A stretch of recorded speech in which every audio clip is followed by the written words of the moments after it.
히브리서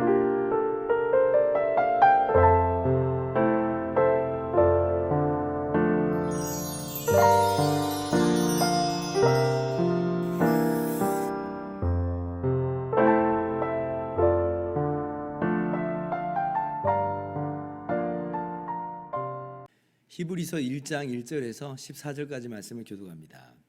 옛적에 선지자들을 통하여 여러 부분과 여러 모양으로 우리 조상들에게 말씀하신 하나님이 이 모든 날 마지막에는 아들을 통하여 우리에게 말씀하셨으니 이 아들을 만유의 상속자로 세우시고 또 그로 말미암아 모든 세계를 지으셨느니라. 이는 하나님의 영광의 광채시요 그 본체의 형상이시라. 그의 능력의 말씀으로 만물을 붙드시며 죄를 정결하게 하는 일을 하시고 높은 곳에 계신 지극히 크신 이의 우편에 앉으셨느니라. 그가 천사보다 훨씬 뛰어남은 그들보다 더욱 아름다운 이름을 기업으로 얻으심이니 하나님께서 어느 때에 천사 중 누구에게 너는 내 아들이라 오늘 내가 너를 낳았다 하셨으며 또다시 나는 그에게 아버지가 되고 그는 내게 아들이 되리라 하셨느냐. 또 그가 맏아들을 이끌어 세상에 다시 들어오게 하실 때에 하나님의 모든 천사들은 그에게 경배할지어다 말씀하시며 또 천사들에 관하여는 그는 그의 천사들을 바람으로 그의 사역자들을 불꽃으로 삼으시느니라 하셨으되 아들에 관하여는 하나님이여 주의 보좌는 영영하며 주의 나라의 규는 공평한 규이니이다. 주께서 의를 사랑하시고 불법을 미워하셨으니 그러므로 하나님 곧 주의 하나님이 즐거움의 기름을 주께 부어 주를 동류들보다 뛰어나게 하셨도다 하였고 또 주여 태초에 주께서 땅에 기초를 두셨으며 하늘도 주의 손으로 지으신 바라. 그것들은 멸망할 것이나 오직 주는 영존할 것이요 그것들은 다 옷과 같이 낡아지리니 의복처럼 갈아입을 것이요 그것들은 옷과 같이 변할 것이나 주는 여전하여 연대가 다함이 없으리라 하였으나 어느 때에 천사 중 누구에게 내가 내 원수로 내 발등상이 되게 하기까지 너는 내 우편에 앉아 있으라 하셨느냐.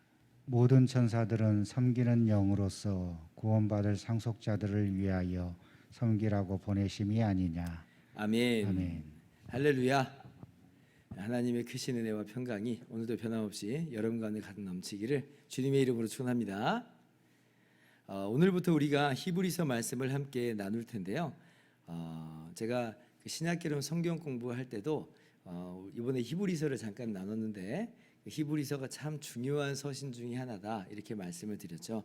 복음에 대해서 아주 체계적으로 또 분명하고 풍성하게 알려면 로마서를 읽을 것이고 그리고 신구약의 관계 성경을 한눈에 보기 위해서는 히브리서를 읽으면 좋다. 제가 이렇게 말씀을 드렸어요. 그래서 모든 신약 성경의 서신들이 다 중요하지만 그 중에서 콕 찍어서 시간이 없어서 이것만 꼭 읽어봐라 라고 할 때 저는 로마서하고 히브리서를 꼽는다 이렇게 제가 말씀을 드렸습니다. 그러면 이제 오늘 이 히브리서를 함께 나눌 텐데 그 배경을 좀 잠깐 살펴보는 게 필요합니다.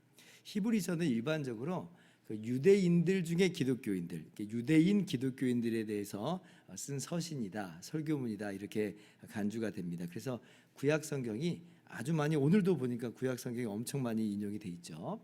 근데 그러면 왜 기록했느냐? 이게 좀 중요해요. 왜 기록했느냐? 분명한 이유가 있어요. 히브리서의 내내 흐르고 있는 내용은 뭐냐면 지금 이 히브리서를 받아보고 있는 이 독자들이 수신자들이 핍박 가운데 있어요. 많은 환난 가운데 어려움 가운데 있다.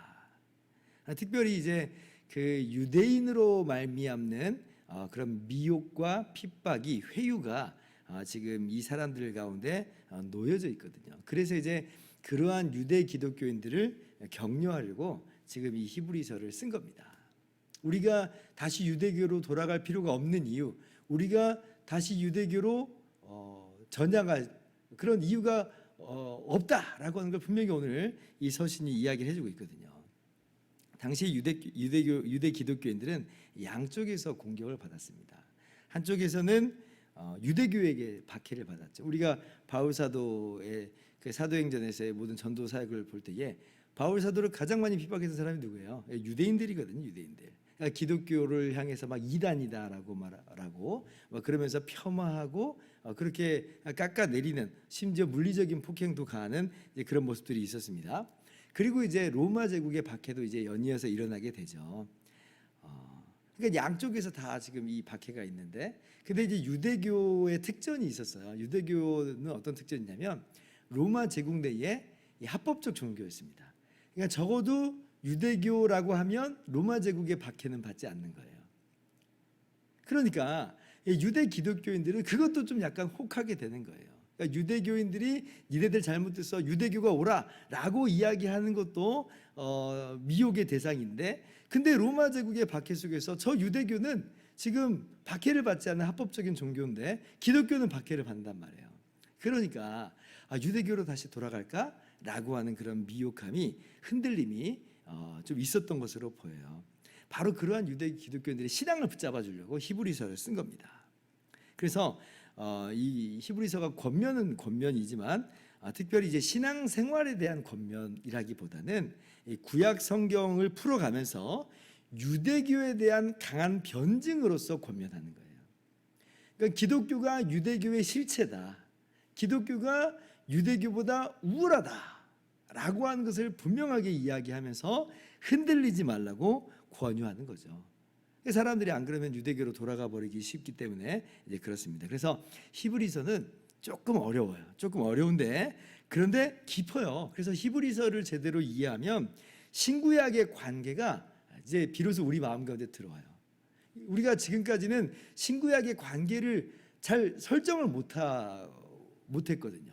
어떤 사람은 구약하고 신약은 다른 거야, 전혀 별개야, 무관해, 이렇게 생각하시는 분들도 있고, 또 어떤 분들은 뭐 구약 따로 신약 따로야, 그때그때 다른 거야, 이렇게 아예 또 완전 무관 정도가 아니라 전혀 다른 내용으로 그렇게 이해하시는 분들도 있거든요. 그런데 히브리서를 보면 그런 게 아니라고 하는 걸 우리가 깨닫게 돼요.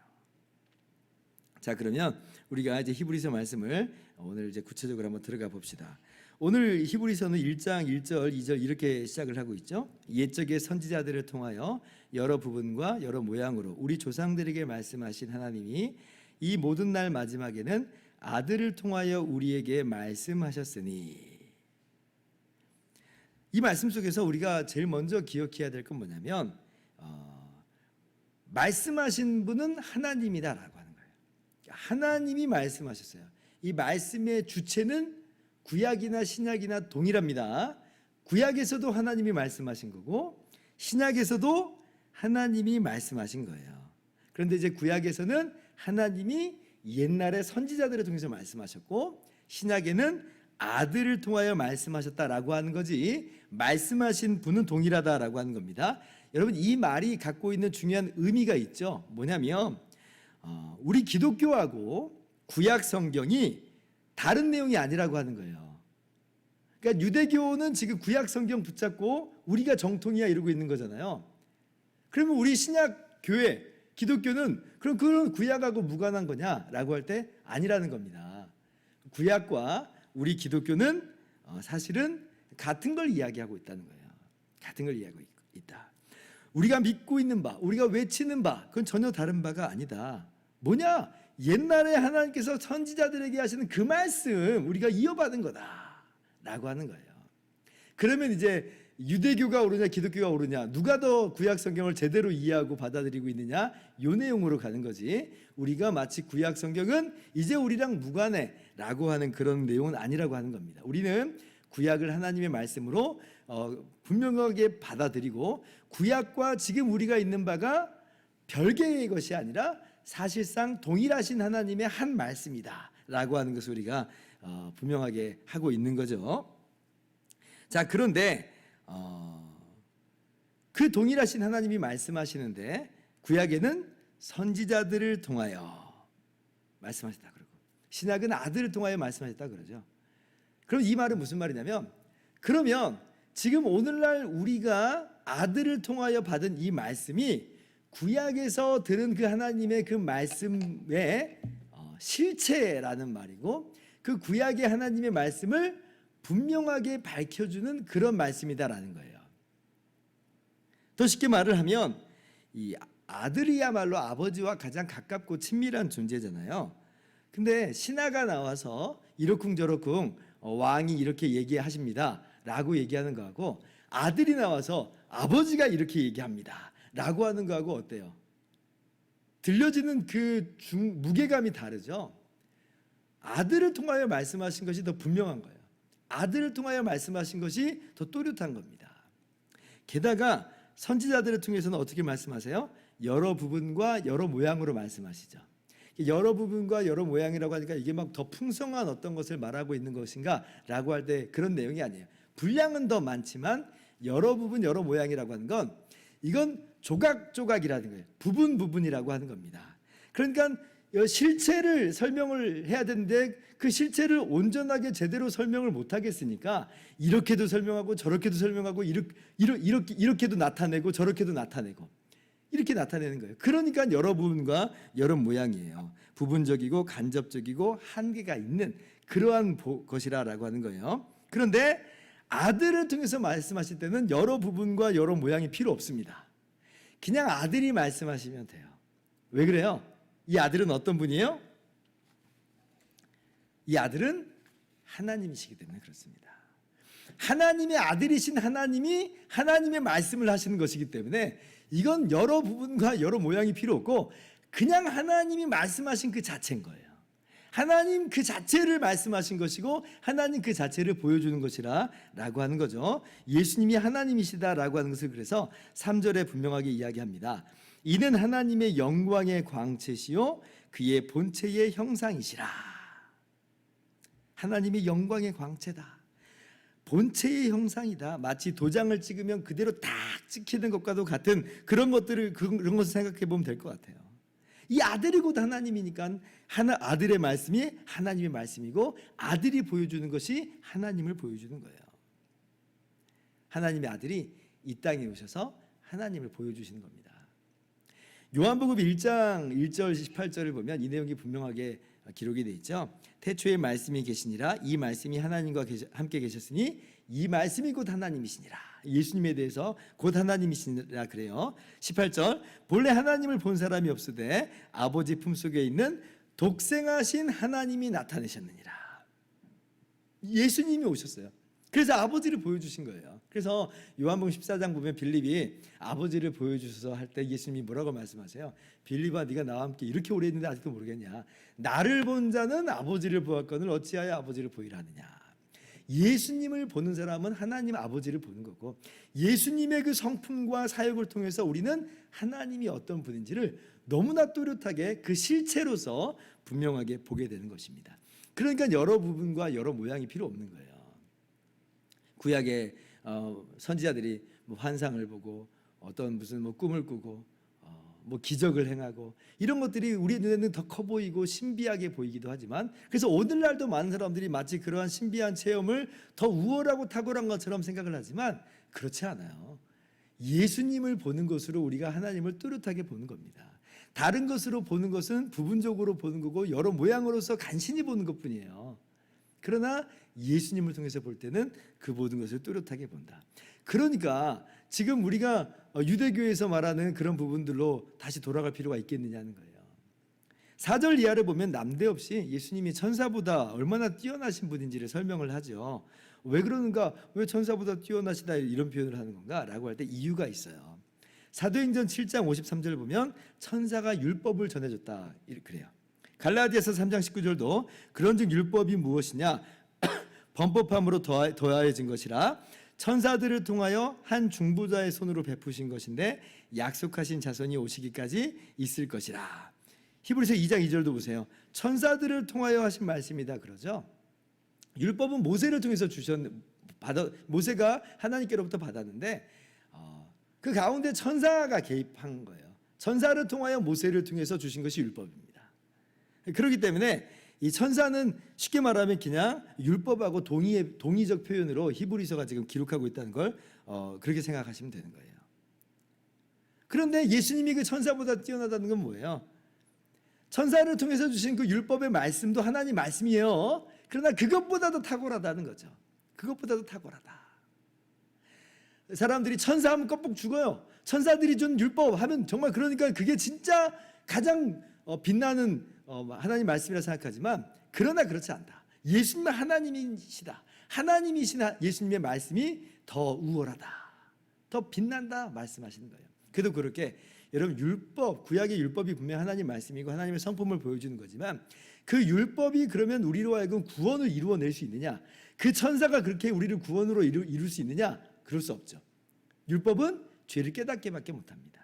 죄를 깨닫게 하는 한계가 있어요. 우리의 내면적인 변화, 우리의 본질적인 변화를 이뤄낼 수가 없는 거예요.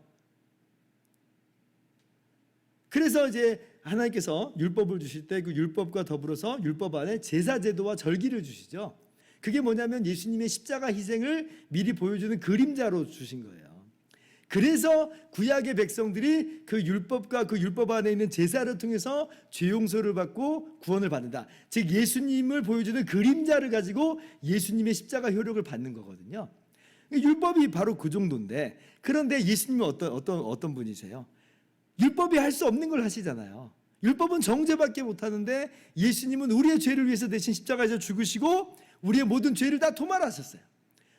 그래서 우리가 예수 그리스도 안에서 거저 의롭다 되었고 새로운 생명이 되었고 새로운 피조물이 됐어요. 이제 주님 다시 오실 때는 만물이 그렇게 새롭게 될 거예요.